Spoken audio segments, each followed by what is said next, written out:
Shalom, Kahalaya, Hawaba, Hashem Yahweh Ba Hashem Kakodash. Double blessing and honor to the apostles and elders of great millstone who taught me this truth through the spirit and power of Yahweh Ba Hashem Yahweh. And until Salaki. Shalom, man. I'm remaking this video I just made for about 30 minutes. But this one's going to be a little bit different. It's going to be the revised, the new and improved version. Because it is late. It's going to be fairly short. But I just wanted to come at y'all with two quick topics real quick. Breaking news, martial law is coming in hot. This morning, President Trump told a room packed with generals that America is facing a war from within. He wasn't talking about a foreign enemy. He was talking about our own cities. Trump named places like San Francisco, Chicago, New York, and LA as training grounds for U.S. troops. And here's the kicker. Troops are already on the ground in at least 5 major cities: Memphis, Chicago, Washington, D.C., Portland, and Los Angeles. The president said we're under invasion from within. No different than fighting a foreign war, except this enemy doesn't wear a uniform. His defense secretary backed him up, calling for looser rules of engagement and untying the hands of soldiers here at home. Critics say this crosses into dangerous territory that blurs the line between military and law enforcement and risks putting American troops directly against American citizens. One thing is certain. The United States military is no longer just preparing for war overseas. It's being positioned for war on U.S. soil. I've been trying to prepare you for this since 2023. I told you it was coming. I will get some new videos together as soon as possible. Stay sharp, stay aware, because what comes next may change everything. Let me know your thoughts in the comments and be sure you follow for more. So yeah, man, like you heard, the guy say in the video, and even in this too. Donald Trump revealed today, speaking to generals, that he signed an executive order for a quick reaction force to send the military into American cities.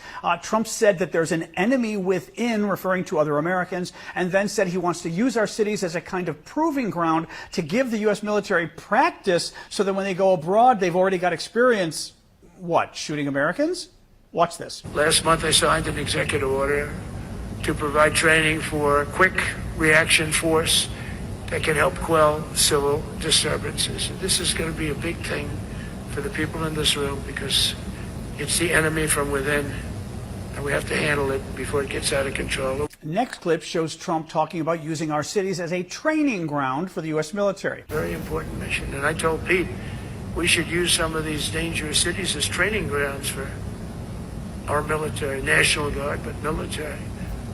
Because we're going into Chicago very soon. That's a big city with an incompetent governor, stupid governor, stupid. They threw him out of his family business. He was so stupid. I know the family. Next, Trump says he's going to use the generals to declare war on Democratic cities. The ones that are run by the radical left Democrats, what they've done to San Francisco, Chicago, New York, Los Angeles, they're very unsafe places, and we're going to straighten them out one by one. And this is going to be a major part for some of the people in this room. That's a war, too. It's a war from within. One thing we've learned with Donald Trump is that when he makes fascist threats, take him at his word. He's talking about declaring war on American cities. He's talking about using the people in this room, the generals and the admirals, to do it. And he's talking about using American cities as a kind of training ground for our troops to become more lethal. Take him at his word. Yeah, Donald Trump is definitely a character, man. That's funny. The way he speak about people and speak towards people is funny. But nonetheless, man, that's one big thing that happened today, as well as, you know what I'm saying, the government shutdown and whatnot.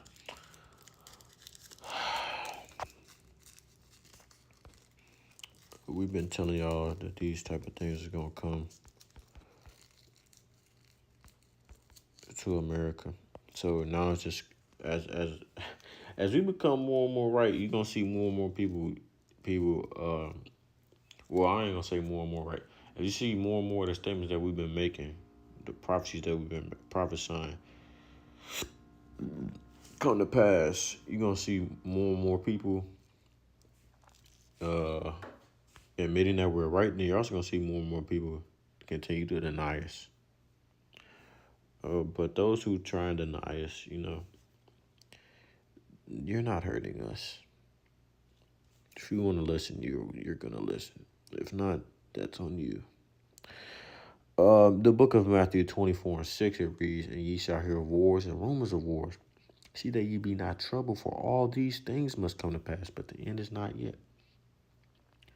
For nation shall rise against nation, and kingdom against kingdom, and there shall be famines and pestilences and earthquakes in diverse places." It was just an earthquake today over here in, I want to say, one of these U.S. cities, man. It was like a 7 point something, man. It was pretty big. 6 point something.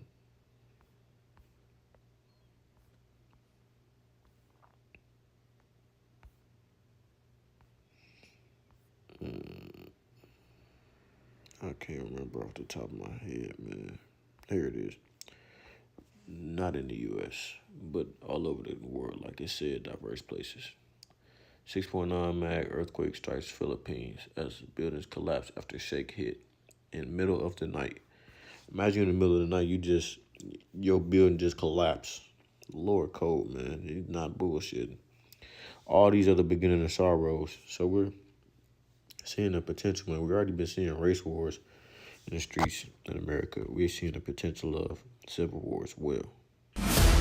What did you think of Ashton? Let me see. We are just a few hours away from a government shutdown. So what can you expect if it actually happens this time? And it looks like it will. First, you have to understand that a government shutdown is not random. It's scheduled. And if it happens, it doesn't mean the U.S. government is broke. And it doesn't mean the U.S. government has. So technically, we're 1 minute into the shutdown because it's 12:02 Eastern time right now. 11:02 Central time. No money. The U.S. government has plenty of money. If the government shuts down, it means Congress has failed to do the one job that it has.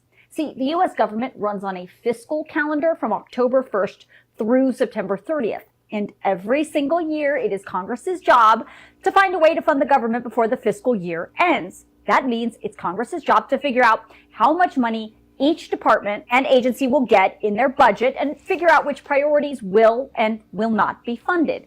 And if September 30th comes around and there is no spending plan approved by both the House and the Senate and signed by the president, no government agencies or departments get their budget allotment, so they don't have money to operate.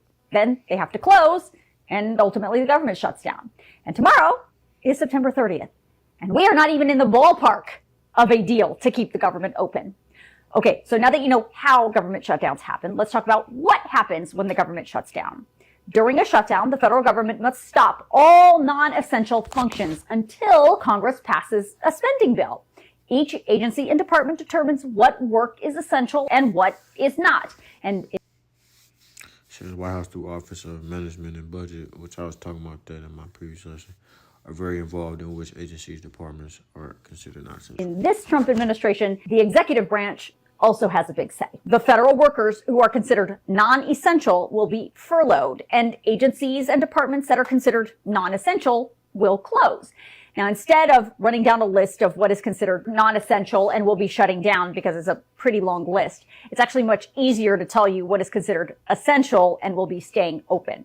So Social Security, Medicare, veterans benefits, military operations, law enforcement, U.S. Immigrations and Customs Enforcement, ICE, U.S. Customs and Border Protection, CBP, and Air Traffic Control. All those departments will stay open. However, depending on how long the shutdown lasts, the people who work at those departments and agencies may have to go to work without pay. The longer the shutdown lasts, the worse things get. Almost immediately after a government shutdown, the national parks will close. So if you have a trip planned to see one of our beautiful national parks in the next week or so, you may want to reschedule.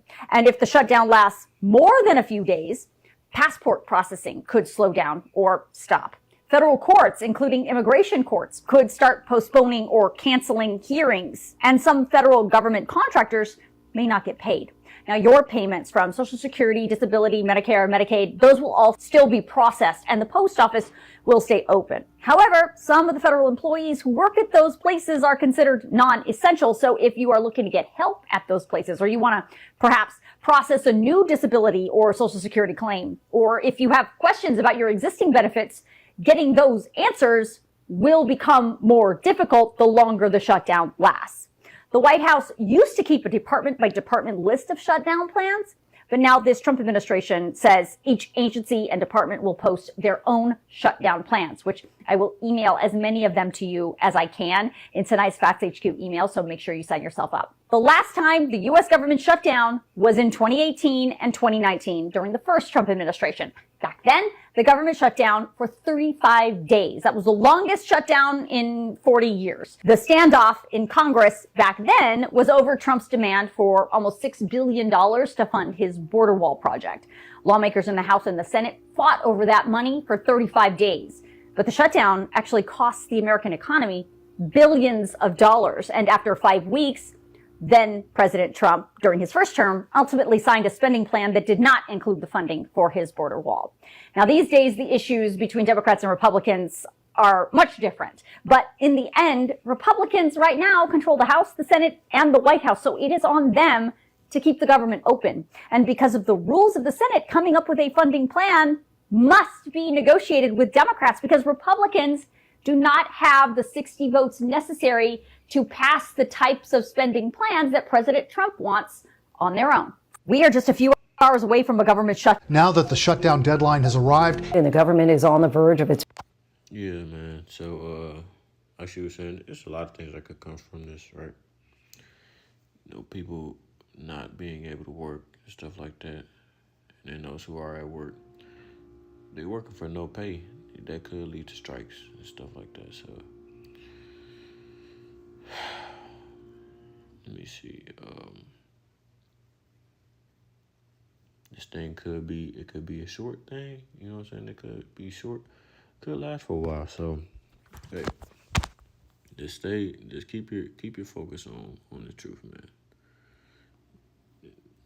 We'll be all right. So, low on the list was edifying.